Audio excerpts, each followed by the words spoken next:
Welcome to College Counseling on Demand, featuring the College Visit Part 1.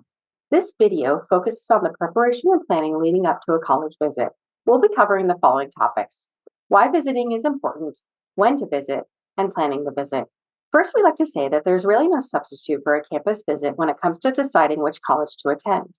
Choosing your college is a very subjective experience, and every student needs to determine for themselves the right fit based on their academic, social, and financial needs and wants. And of course, it's one of the most enjoyable parts of the college search and decision experience. Why visit? One of the most valuable benefits of a college visit is to get a feel for the campus, that is, determining fit. A visit enables you to visualize yourself as a student with the greatest amount of certainty. Through a visit, you'll learn about the culture and ethos of an institution in a way that's not as easily determined by conducting research online or even through meetings with your college counselor or conversations with alumni. Sometimes fit can be as simple as an instinctive vibe that you feel when touring a school. The fact is, you won't know until you go. A college visit helps students narrow their search by eliminating colleges that do not feel like a good fit for one reason or another. When beginning the search, many students don't know what they're looking for, but can more easily identify what they don't like, and that knowledge can be just as valuable in determining what appeals to you. Finally, some colleges consider demonstrated interest as a factor in admissions. Visiting a campus demonstrates a level of interest and commitment of time and finances that some schools value and take into consideration when determining admissions. The best way to know whether a school values demonstrated interest is by asking the admissions office directly. When to visit? Ideally, we recommend visiting colleges when students are on campus, which will provide the most realistic sense of campus life and allow you to see for yourself what the students are like. You want to be able to visualize yourself on campus, get a feel for the vibe, and whether you can imagine spending your college years as part of the community. Interacting with current students, or even just watching them behave on campus, will give you the best opportunity to learn what it's like to be a student at that school. It's also valuable to visit campuses during different seasons. For students who are not accustomed to snow and cold weather, it can be eye opening to conduct visits during the winter time when the climate is very different from what you're familiar with. Summertime and winter breaks can be convenient times to visit because students don't have to worry about missing class and making up assignments. In recent years, more and more colleges have launched pre-collegiate summer programs, which means that campuses aren't empty of students. You'll still be able to experience a vibrant campus, albeit on a smaller scale. If your family is planning a vacation and you have time, consider combining vacation time with college visits, especially if you're visiting part of the country you may not easily return to. Even just an informal self guided tour or drive by can offer insights into the location, appearance, and layout of the campus.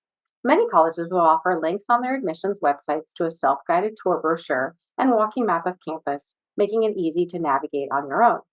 Also, don't forget about 3-day weekends for quick trips to states nearby.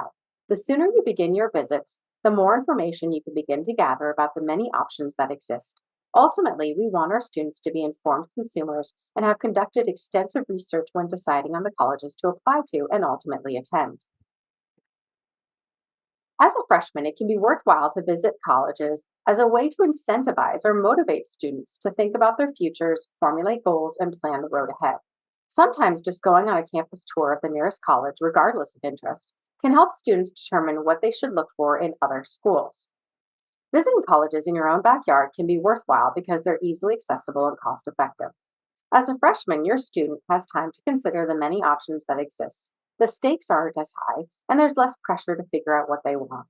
Parents should encourage students to keep an open mind in these beginning stages and be sensitive to not put too much pressure on their students as they're just starting the search.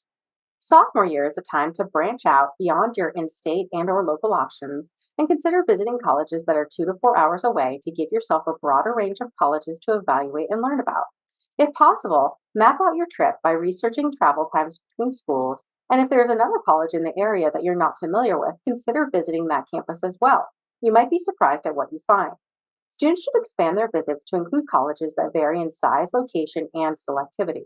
As with freshman year, sophomore year is typically not as busy or stressful as junior and senior years, so take advantage of this time. Junior year is a time to conduct more in depth research about colleges of interest and visit colleges that are further away from home. It's when students should be thinking more purposefully about what qualities matter most to them in a college, reflecting more seriously on their visits, and putting more time and thought into the application process.